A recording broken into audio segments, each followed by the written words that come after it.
Welcome to the Deep Dive. Today, we've got something a little different for you.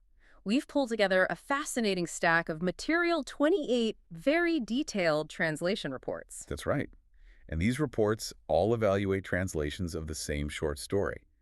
It's a simple narrative, originally in Arabic, about a character named Jim picking up his sister on a rainy day. And we're going to use this as a kind of laboratory. Exactly. This isn't just about grading papers. We're doing a forensic examination here. Our mission is to find those fault lines, the places where the architecture of English and Arabic just collide. So we're looking for the principles that separate a passable translation from a perfect one. A perfect natural one, the kind that doesn't make you wince, even slightly. Okay, let's unpack this. Yeah. We're really looking at the journey of a story from one language to another and how it hits these obstacles related to time, to space. And even just simple description. It shows that if you try a direct word-for-word substitution, you're almost guaranteed to have some kind of linguistic mishap. It's not the big, complicated words that cause the trouble, is it? Not at all. It's the small ones. The verbs, the prepositions, they're the ones that carry all the weight. We're really searching for the unspoken rules here. So let's start with what feels like the most common trap. Tense and time. The very first line of the story was an immediate hurdle. A huge one. The original Arabic uses a present tense verb, agi, which means takes. Right, but Report 1 shows the student translated it as Jim picked up his little sister. Simple past. And that's a foundational error. It sets the whole narrative clock incorrectly. In a descriptive story like this, you want that immediacy. So something like Jim is taking his sister or Jim takes his sister. Precisely. That feels more alive, more present. By using picked up, the translator turns the whole thing into a completed historical fact. It just changes the way the story reads. But if the reader gets the basic idea that he got his sister, why does that technical precision matter so much? Well, it's about the contract between the writer and the reader. Narrative demands consistency. If you start in the past, everything else has to follow. But it gets really challenging when you're talking about future plans, viewed from the past. Okay, this is where it gets complex. Report 21 deals with the school bell. The Arabic is sak-I, Which means the bell was scheduled to ring. and the student translated this as, the school bell would ring at 3:30. The reviewer flagged that as imprecise. And this is a perfect example of approximation versus accuracy. It's what we call the future and the past. Would ring sounds okay to me. What's the issue? The issue is that would often carries extra baggage in English.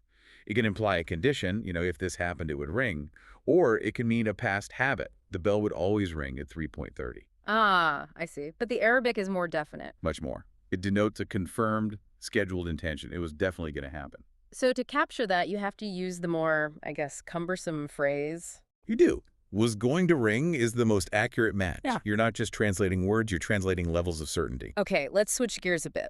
From these big structural issues to tiny mistakes that have huge consequences. Simple verb slips. This is where translators can get a little too comfortable. The words are simple, but the irregularity of English verbs it catches them out. We have a great example from Report 4 with Jim's coat. The student wrote, Jim worn his coat. That just jumps out at you as broken English, right? Immediately. It's that classic confusion between the simple past, wore, and the past participle, worn. The action is simple and completed. He wore his coat. Using worn just breaks the sentence grammatically. And there was another one, Report 27, that was based purely on sound. The Arabic for ran was translated as Jim's sister rang toward him. rang, like a bell. A single vowel swap. Yeah. Ran versus rang. And suddenly the action is completely different. His sister's making a noise instead of running. These tiny errors can completely collapse the physical reality of the scene. It shows that the difference between a story and just gibberish can be one letter. It really can. And finally, in this grammar section, we saw the subject-verb agreement trap. This happens a lot when nouns are perceived differently in each language. Yes, exactly. Take Jim's footwear.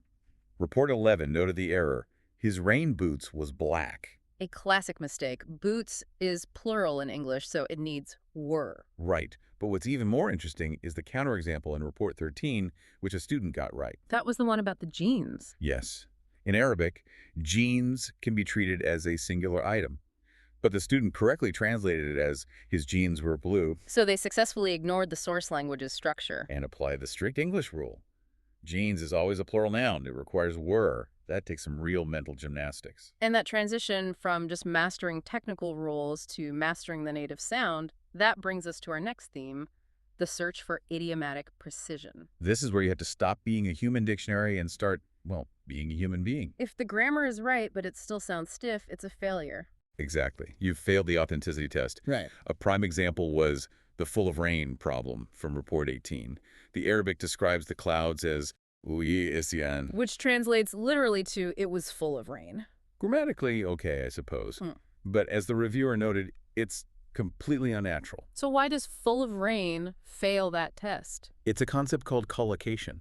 It's just the natural partnership of words. It's linguistic habit. We don't say a car full of speed. Right. We use full of for internal content, like a jar full of candy. For weather, English uses words that describe saturation, soak, drenched, rain-swept. So the translator has to constantly ask, what would a native speaker actually say here? Yes. And if the answer is different from the literal translation, you have to reject the literal one.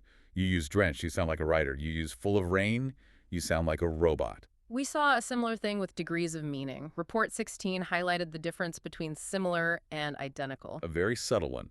The student translated people were wearing the same clothes, when the Arabic similar clothes meant similar clothes. That tiny shift changes the whole scene. It really does. The same clothes implies uniforms, or maybe they're all sharing one outfit, which is bizarre.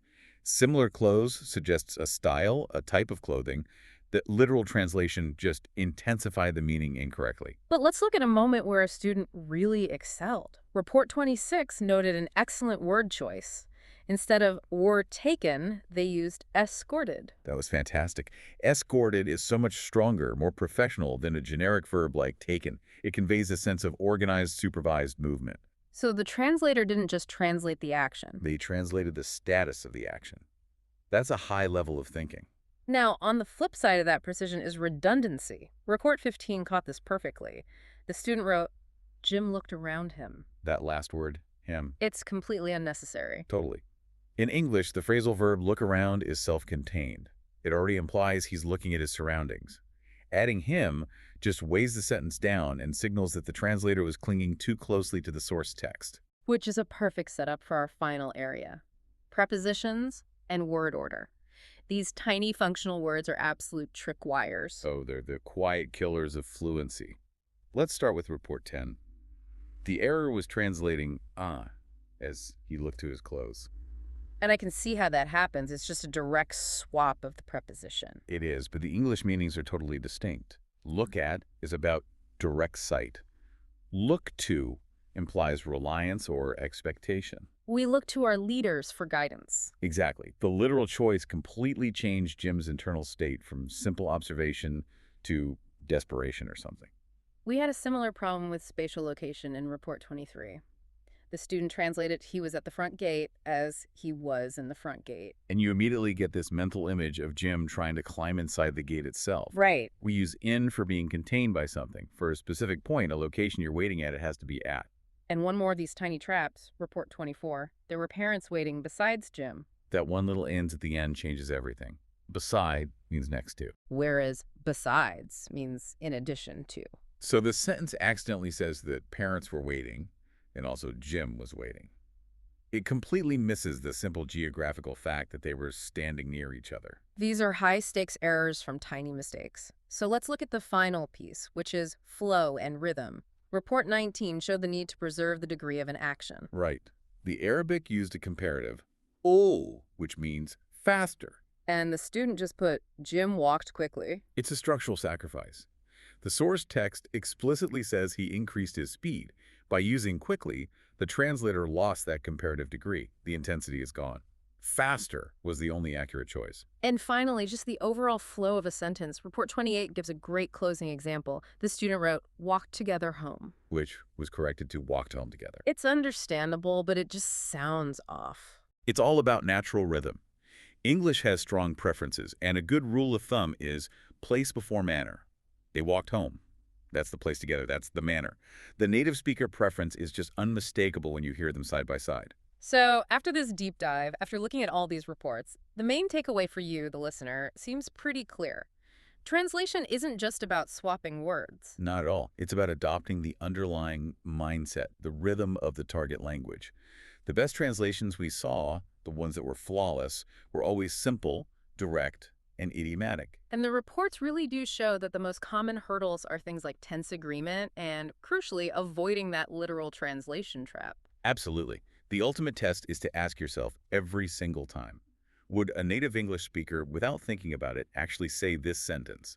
If the answer is no, it's time to start over. You know, maybe the deepest lesson here comes from the sentences that were translated perfectly every time. Simple observations. Things like, it was 3 o'clock. Exactly, from Report 7 or Report 12, his raincoat was green. Those were always perfect. They required no effort. Right. So the provocative thought for you to take away is this. Maybe the true challenge isn't making complex sentences sound complicated.